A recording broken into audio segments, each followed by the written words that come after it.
Hi guys, நான் என்ன episode பார்க்க போகிறோம்னா சோல் லேண்ட் 1ஓட சீசன் 2 எபிசோட் 224 தான் பார்க்க போகிறோம். வாங்க எப்படி இருக்குன்னு பார்க்கலாம். இந்த எபிசோட ஸ்டார்டிங் சீன் நம்ம ஹீரோவும் ஏஞ்சல் கேர்லும் ஃபைட் பண்ணிட்டு இருக்க மாதிரி தான் காட்டுறாங்க. ரெண்டு பேருமே ஒருத்தருக்கு ஒருத்தர் தலைச்சவங்க இல்லை அப்படிங்கிறத காட்டுறதுக்காக ரொம்ப ஒரு வேற லெவலில் ஃபைட் பண்ணிட்டு இருக்காங்க. ஃபைட் கண்டினியூஸாக போய்கிட்டே தான் இருக்குது. அங்கே இருக்க இடம் எல்லாமே செதறது. அந்த நம்ம டேங்க்ஸனும் அடுத்தடுத்து தாக்குதல் வரனால சுத்தமாகவே தடுக்கிறதுக்கு ரொம்ப கஷ்டப்பட்டு இருக்கான். நம்ம டேங்க்ஸன் நீ மற்ற அட்டாக்ல இருந்தாலும் ஈஸியாக தப்பிச்சிருப்பேன், இந்த அட்டாக்கை உன்னால கண்டிப்பாக சமாளிக்கவே முடியாது அப்படின்னு சொல்லிட்டு நம்ம அந்த ஏஞ்சல் கேர்லும் ஒரு அட்டாக் நிகழ்த்துறோம். அந்த அட்டாக்னால நம்ம ஹீரோ ஜஸ்ட் மிஸ் ஆயிடுறான். அந்த இடத்துல 9 லெவல்ல இருந்த பிபியாலேயே அவளை சுத்தமா தோக்கடிக்க முடியல, ஒன்னாலேயே தோக்கடிக்க முடியும் அப்படின்னு சொல்லிட்டு அவளும் ஏஞ்சல்கள் அட்டாக் வேற லெவல்ல பண்ணிட்டு இருக்கா. நம்ம ஹீரோவும் பெரிய லெவல்ல தடுக்க முடியலனாலும் கொஞ்சம் கொஞ்சம் தடுத்து டிஃபெண்ட் பண்றான். அதுல இருந்து தப்பிச்சு நம்ம டேங்க்ஸ் என்ன பண்றான்னு பாத்தீங்கன்னா டக்குன்னு கொடுத்த வாக்க காப்பாத்துறது ரொம்ப கஷ்டமான விஷயம் தான் அப்படின்னு சொல்லி ஏஞ்சல்களுக்கு பின்னாடி மறைஞ்சிருந்து கொஞ்சம் கொஞ்சமா வந்து நம்ம ஏஞ்சல்கள் அட்டாக் பண்ண ஆரம்பிக்கிறான். அவளால நம்ம ஹீரோ எங்க இருக்காங்கிறத பார்க்க கூட முடியல, சுத்தி இருக்க எல்லா இடத்தையும் வெட்டிட்டு இருக்கா. அந்த இடத்துல நம்ம ஹீரோவும் ஒரு அட்டாக் பண்ணிடுறான். அவளை அட்டாக் பண்ண அடுத்த நிமிஷமே அவளுக்கு உடம்புக்குள்ள வந்து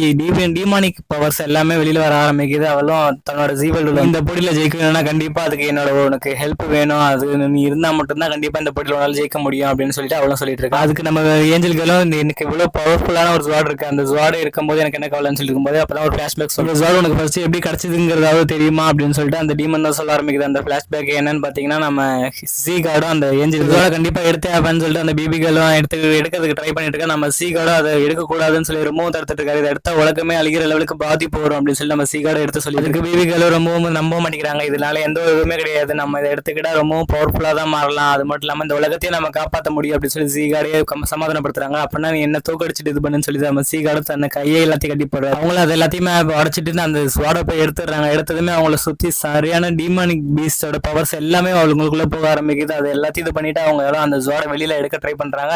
ஒரு வழி அவங்கள எடுத்ததுமே அங்க சுத்தி இருந்த டிராகன்ஸ் எல்லாத்துக்குமே ஆக்டிவேட் ஆகுது. இவங்களுக்கும் அந்த பவர்ஸ் கிடைச்சு நம்ம சீகார்டு ரொம்பவும் கோவத்தோட இதுக்கப்புறம் அழிவே நடந்தா அது உன்னோட தப்பானதான் அப்படின்னு சொல்லிட்டு அங்க இருந்து நம்ம சீகார்டு கிளம்புறாரு. அந்த டிமன் தான் சொல்லிட்டு இருக்க பாத்தியா, சீகார்டு வந்து அவங்க பிபிகள் அந்த ஜுவாட எடுத்துட்டாங்கிறதுக்காக பொறாமையிலேயே அவ விட்டுட்டு போயிட்டாரு அப்படின்னு சொல்லிட்டு இருக்கு. இல்ல நீ என்னோட பவர்ஸ் எல்லாத்தையும் செலக்ஷன் பண்ணி நீ அட்டாக் பண்ணா மட்டும் தான் ஜெயிக்க முடியும், அது நீ என்னை விட்டு ஓடி போயிடலாம் அப்படிங்கறதான் நீ நினைச்சிட்டு இருக்க, ஆனா என்னோட பவர்ஸ் யூஸ் பண்ண மாட்டேன் அப்படின்னு சொல்லிட்டு இருக்கு. அவளோட மைண்ட் எல்லாத்தையும் ஏஞ்சல்கள் எல்லாத்தையுமே ஒரு பொம்மை மாதிரி இருந்து செய்ய ஆரம்பிக்கிறாங்க. அது சொல்ற எல்லாத்தையுமே நம்ம ஏஞ்சல்கள் செய்ய ஆரம்பிக்கிறாங்க. அதே நேரத்துல வெளியில தான் காட்டுறாங்க நம்ம டேங்க்ஸனுக்கும் ரொம்ப அடிவில் ஆரம்பிக்குது. என்ன இப்போ இவ்வளவு பவர்ஃபுல் ஆயிட்டா அப்படின்னு சொல்லி நம்ம ஹீரோ நினைச்சிட்டு இருக்கு. திடீர்னு என்னாச்சு இந்த ஒரு சடனா ஒரு பவர் மூலமா அவளே அட்டாக் பண்ணிடுறா, அந்த டீமனே அட்டாக் பண்ணிடுறா. அவள இருக்க ஏஞ்சல்களை என்ன பண்ணிக்கிட்டு இருக்கு அப்படின்னு சொல்லி அந்த டீமன் கேட்டு உனக்கு எவ்வளவு தைரியம் இருந்தா என்னோட மைண்டே கண்ட்ரோல் பண்ணி இருந்திருப்ப அப்படின்னு சொல்லிட்டு அவளும் தன்னோட இது இந்த போட்டி எல்லாமே என்னோட கண்ட்ரோல்ல தான் இருக்கணும்னு சொல்லியிருக்கல அப்படின்னு சொல்லிட்டு இது இந்த இடத்தோட நீ இந்த இடத்த விட்டு அழிய போற அப்படின்னு சொல்லிட்டு தன்னோட மொத்த பவர்ஸ் ரிலீஸ் பண்ண ஆரம்பிக்கிற. அந்த ஜுவாடோட பவர்ஸ் எல்லாத்தையும் சுத்தி அதுல இருந்து வரப்புற ஒலிக்கே அவளோட ரெக்க எல்லாமே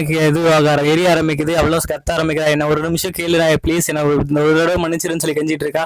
அவளோட உடம்பு எல்லாமே அந்த ஒளி பறதுல எரிய ஆரம்பிக்குது. ப்ளீஸ் கெஞ்சிருப்போம், நீ செத்துதான் ஆகணும் அப்படின்னு சொல்லிட்டு மொத்தமாகவே அந்த டீமனையும் அழிச்சிடுறா அந்த ஏஞ்சல்கள். அவ்வளோ ஒரு வழியாக ஃபுல்லாவே எரிஞ்சு சாம்பல் ஆனதுக்கு அப்புறம் நம்ம ஹீரோ கிட்ட தான் காட்டுறாங்க. இப்போ நம்ம மேட்ச் சரியா சமமா நடக்கும் அப்படின்னு சொல்லிட்டு திரும்பவும் ஃபைட் ஆரம்பிக்கிறாங்க.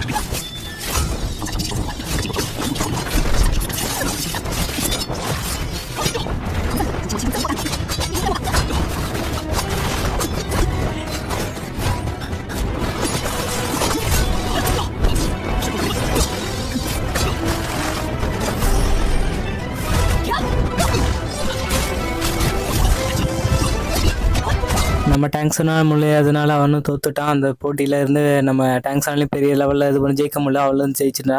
அதே நேரத்தில் அவளுக்கு நடந்த சின்ன வயசுல நடந்த எல்லா விஷயத்தையும் நினச்சி பார்த்துட்டு நம்ம டேங்க்ஸனா சரின்னு சொல்லி உயிரோடையே நம்ம ஹீரோவையும் அங்கே விட்டுட்டு அவள் அங்கேருந்து டெலிபோர்டேஷன் ஒரு ஒளி மாதிரி வருது, நீ இங்கேருந்து பழச்சிக்கோ, இந்த ஒரு தடவை தான் விட்டுவேன், அடுத்த தடவை கண்டிப்பாக எனக்கு சரியான போட்டி நடக்கும் அப்படின்னு சொல்லிட்டு அங்கேருந்து கிளம்பிடுறான். நம்ம டேங்க்ஸன் ஒன்றுமே புரியாமல் இங்கே என்னதான் நடக்குதுன்னே புரியாமல் தான் நம்ம டேங்க்ஸன் இருக்கோம். அதே நேரத்தில் அந்த ஏஞ்சல்களை தான் கட்டுறாங்க. அவளும் ஒரு படி விக்கெட்டு மாதிரி இருக்கு, அதில் ஏறி போயிட்டு இருக்கா.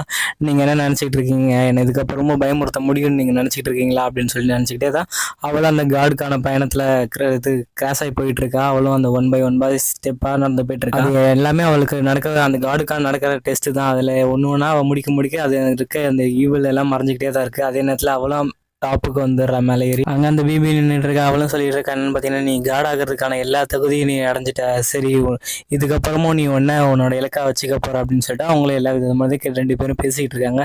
நாங்கள் நிச்சயமா இந்த இடத்த பாதுகாப்பேன் அப்படின்னு சொல்லி நம்ம ஏஞ்சல்கள்னு சொன்னதும் சரி அப்படின்னு சொல்லிட்டு 2 பேர், அதாவது அவங்க 2 பேரோட பவர்ஸையும் ரிலீஸ் பண்ணி இவளை காடாக மாற்றிக்கிட்டு இருக்காங்க. கொஞ்சம் கொஞ்சமாக தன்னோட பவர்ஸ் எல்லாத்தையும் ரிலீஸ் பண்ணி இவளை காடாக மாற்றிக்கிட்டு இருக்காங்க.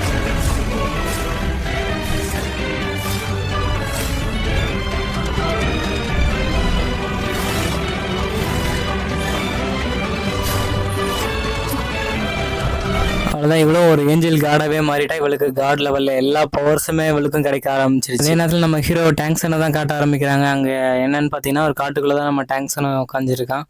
உட்காந்து கல்டிவேஷன் பண்ணிட்டு இருக்கான். திடீர்னு அங்கே ஒரு ஒளி வருது. அது ஒளி வந்ததுமே நம்ம டேங்க்ஸனும் புரிஞ்சுக்கிறான் பிபிகள் வந்துட்டா அப்படிங்கிறத நம்ம டேங்க்ஸனும் புரிஞ்சுக்கிறான். அதே நேரத்தில் அவளும் நம்ம போட்டி ஆரம்பிக்கலாம் அப்படின்னு சொல்லிட்டு அவளும் காட் ஆகிறதுக்காக தான் போயிருந்துருப்பாப்பா இருக்கு. அதனால நம்ம ஹீரோவோட மறுபடியும் சண்டை போகிறதுக்காக வந்திருக்கா. அவள் காட் ஆகிட்டாங்கிறத நம்ம ஹீரோவும் புரிஞ்சுக்கிறான். அதே நேரத்தில் நம்ம ஹீரோ ஒரு மரத்தில் நிற்கிறான். நம்ம ஹீரோட மொத்த பவர்ஸையும் அவள் லாக் பண்ணிடுறா. அதே நேரத்தில் நம்ம ஹீரோவில் நகர கூட முடியல. ஓகே கைஸ், இதோட இந்த எபிசோடு முடியுது. நெக்ஸ்ட் எபிசோட் நாளைக்கு பார்த்துக்கலாம். வீடியோ ரெகுலராக போட ட்ரை பண்ணுறேன் கைஸ். Bye guys. வீடியோ பிடிச்சிருந்தா லைக் ஷேர் சப்ஸ்கிரைப் மறக்காம பண்ணிவிடுங்க. அதே நேரத்தில் ஃப்ரெண்ட்ஸ் உங்களுக்கு வீடியோவில் எதனா டவுட் இருந்துச்சுனாலும் என்கிட்ட கமெண்ட்டில் கேளுங்க, நான் சொல்கிறேன்.